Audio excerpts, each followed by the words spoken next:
In today's quick guide, I'll show you how to change the language of your Netflix TV app to English, Spanish, Japanese, Korean, etc. for each profile individually. We are using our Samsung Smart TV, but this process will be the same for any Smart TV's Netflix app. So let's open Netflix, and if you are already inside a profile, then you'll need to go to the left bar and select your profile photo to go to the Switch Profile page.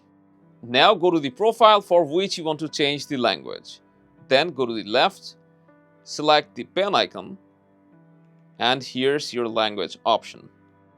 Press OK, and now you can choose between all the languages that's available, or switch it back to English. And this change will only affect the profile that you just selected. So that's how you can change the language of your Netflix profile.